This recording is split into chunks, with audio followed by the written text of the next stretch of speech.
L'édito politique sur Europe 1. Bonjour Vincent Trémollet de Villers. Bonjour Dimitri. Du journal Le Figaro. Devant la possibilité d'une triple épidémie, grippe, bronchiolite, Covid, à l'Assemblée nationale hier, Elisabeth Borne a solennellement recommandé de porter à nouveau le masque auprès des personnes fragiles et dans les lieux clos comme les transports. Le masque de masse, ça c'est apparu en France en 2020, tout le monde s'en souvient. C'est devenu depuis un objet sanitaire mais aussi objet politique.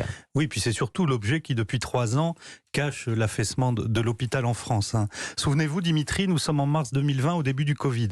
Les masques sont introuvables. Et comme ils sont introuvables, on dit qu'ils sont inutiles. Il n'y a pas de pénurie, dit Olivier Véran, alors ministre de la Santé. Et puis quand on a enfin trouvé, le masque d'un coup devient indispensable. Il couvre le visage de toute la population. Alors à l'époque, c'était un mal nécessaire que tout le monde a accepté parce que la situation était exceptionnelle. Aujourd'hui, des médecins et des politiques voudraient de nouveau l'imposer à l'entrée de l'hiver.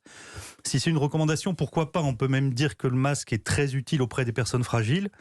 Mais si on passe à l'obligation, là, ça devient une toute autre histoire. Alors, à entendre Elisabeth Borne ainsi que le ministre de la Santé, François Braun, pour le moment, on reste à l'incitation. Pour le moment, mais Arnaud Robinet, le maire de Reims et le président de la Fédération hospitalière de France demandent aux maires de le rendre obligatoire dans les transports. Et par expérience, on sait que c'est par les maires et les préfets que ça commence.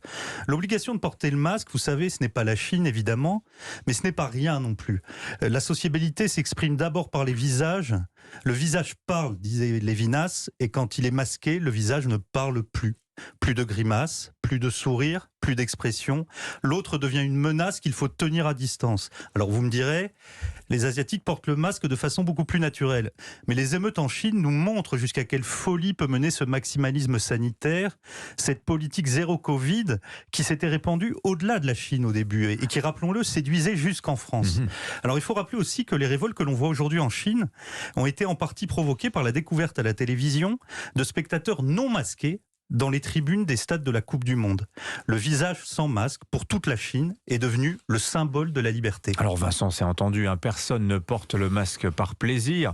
On le fait par précaution sanitaire et pour éviter d'engorger l'hôpital. Encore une fois, en cas de pandémie, c'est indiscutable. Mais le masque ne doit pas devenir un objet de la vie quotidienne, une sorte de réflexe hivernal, comme l'écharpe ou le bonnet.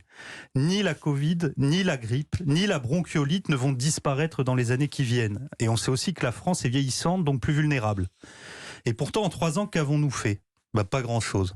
Avant le Covid, l'hôpital français, c'était la ligne Maginot, un rempart infranchissable. Et puis la ligne a été percée de toutes parts, les soignants ont héroïquement tenu le choc.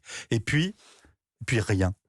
Pourtant, l'État a déversé des milliards d'euros et pourtant les contribuables français sont les plus ponctionnés d'Europe.